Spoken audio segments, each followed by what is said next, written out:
बारे में आज हम लोग समझेंगे। आज हमारा टॉपिक होगा संविधान।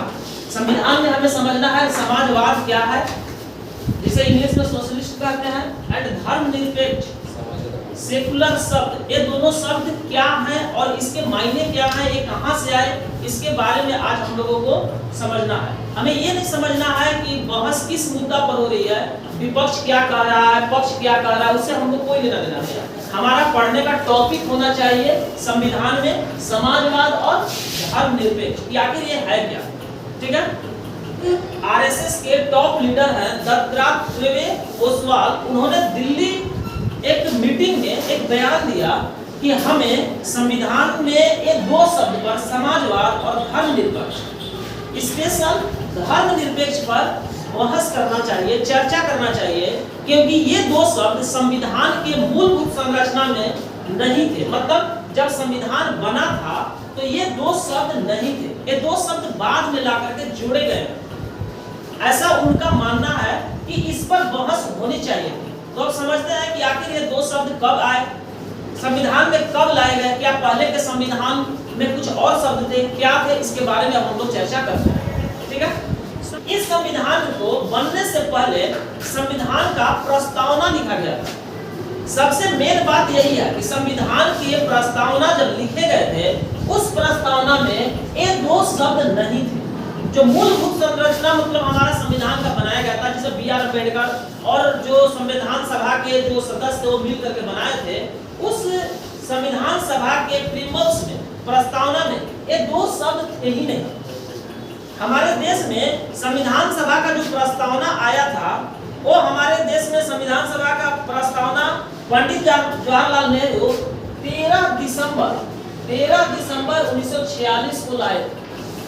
प्रस्तावना क्या होता है इसके बारे में बताते हैं। प्रस्तावना देश के जो संविधान लिखा गया था, उस संविधान के पहले पेज पर जो लिखा गया कि हमारा देश कैसा रहेगा, कैसा बनेगा। जैसे एग्जांपल के तौर पर समझिए, जैसे मान लीजिए कि हम लोगों को कहीं घूमने जाना है, तो घूमने जाना है तो हम लोग पहले ही उसके बारे में एक लिस्ट तैयार करते हैं कि कहाँ से गाड़ी धरना है, कहाँ होटल में रुकना है, कहाँ पर कितना पैसा खर्चा होगा, कहाँ कहाँ घूमना है। इस टाइप से जो हम लोग का एक लिस्ट तैयार होता है, इसी प्रकार से संविधान जब बनाया जा रहा था तो संविधान का भी एक प्रस्तावना तैयार किया गया था, जिसको कौन किए थे, पंडित जवाहरलाल नेहरू लाए थे। कब लाए थे, 13 दिसंबर 1946 को लाए थे। उस प्रस्तावना में, संविधान के उस प्रस्तावना में ये दो शब्द थे ही नहीं। संविधान के उस प्रस्तावना में ये दो शब्द थे ही नहीं। तो ये दो शब्द कब लाए गए, ये दो शब्द इंदिरा गांधी के सरकार में 1975 में जब आपातकाल लगाया गया था, तब ये दो शब्द को उसमें जोड़ दिया गया। और यही बीजेपी का या आरएसएस के उन नेताओं का कहना है कि जब देश में आपातकाल लगा था तो किससे बहस करके ये दो शब्द को जोड़े गए। क्योंकि संविधान में कोई भी शब्द जोड़े या हटाए जाते हैं तो उससे पहले संसद में बहस होती है, पक्ष और विपक्ष आपस में बैठकर बहस करती है कि ये शब्द जोड़ना भी है या नहीं जोड़ना। तो इनका कहना है, विपक्ष का कहना है, जो अभी गवर्नमेंट में मोदी गवर्नमेंट का कहना है कि यदि इंदिरा गांधी 1975 में ये दो शब्द ला करके जोड़ी तो उस समय किससे बहस की, क्योंकि देश में उस समय आपातकाल लगाया गया था। देश में आपातकाल की स्थिति थी, आपातकाल लगाया गया था।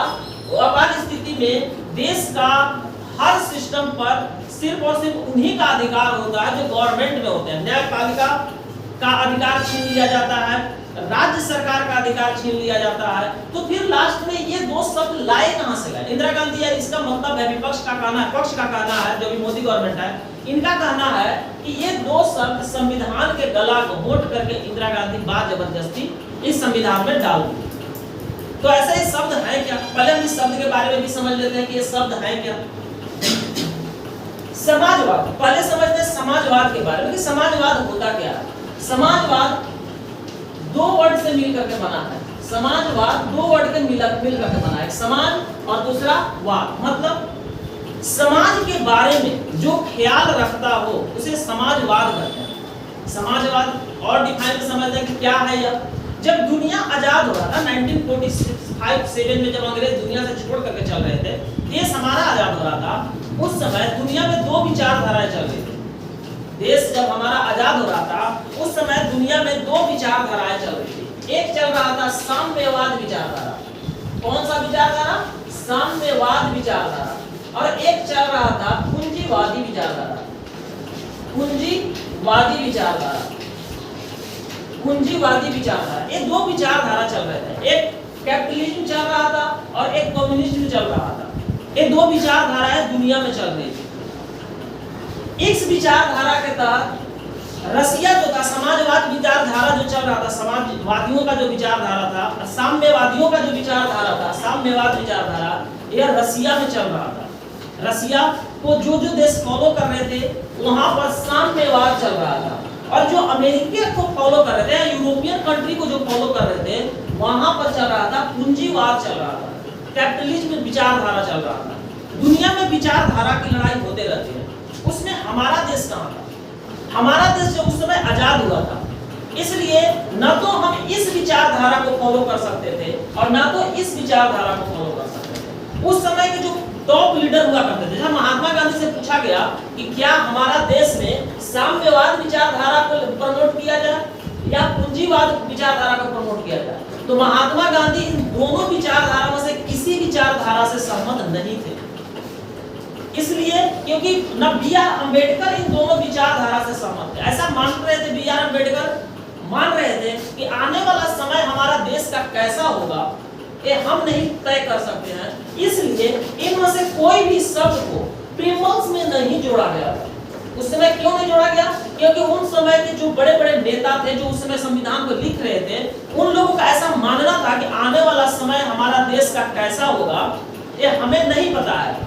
इसलिए न तो हमारा देश इस विचारधारा को मानेगा और न ही इस विचारधारा को मानेगा। अब समझते हैं कि आखिर ये विचारधारा कहते क्या है। साम्यवाद विचारधारा क्या कहता है इसके बारे में समझते हैं। साम्यवाद विचारधारा जो देश में चलते हैं या जो देश इसको मानते हैं, उनका मानना होता है, साम्यवाद विचारधारा वालों का मानना होता है कि देश का जितना भी सत्ता है, जितना भी पावर है, वो गरीबों के हाथ में होना चाहिए। मतलब देश में कोई भी अमीर व्यक्ति नाम का होना ही नहीं चाहिए, सारे लोग एक समान हो। मतलब देश का सत्ता जो हो या देश का जो संसाधन हो किनके हाथों में हो? गरीबों के हाथ में होना चाहिए। जबकि वही पूंजीवादी विचारधाराओं का मानना होता है कि जितने भी देश में अगर कोई व्यक्ति ऐसा भी हो जो अपने टैलेंट से अगर धन को अर्जित कर सकता है तो उन्हें मौका दिया जाना चाहिए, वो धन का अर्जित कर सके और धन के अर्जित करके देश को डेवलप कर सके।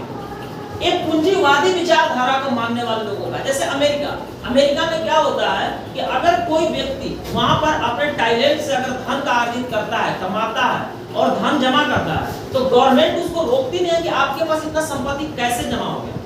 प्रेजेंट में तो वो भी नहीं है पूरी तरह से पूंजीवाद, पर ऐसा सिस्टम उनका संविधान में लिखा हुआ है कि हम आपको धन अर्जित करने का समय देते हैं, आप अर्जित कर सकते हैं। अगर आपके पास क्षमता है कि हम धन अर्जित कर सकते हैं तो आपको गवर्नमेंट की तरफ से कोई रोक नहीं होती। जबकि जो साम्यवाद विचारधारा के मानने वाले लोग हैं, उन लोगों को उस देश में ऐसा चलता है कि देश की जितने भी संपत्ति है उन सभी संपत्ति पर किनका अधिकार होना चाहिए? गरीबों का अधिकार होना चाहिए, देश में वंचितों का अधिकार होना चाहिए। समझना है कि साम्यवाद और पूंजीवाद में क्या अंतर होता है?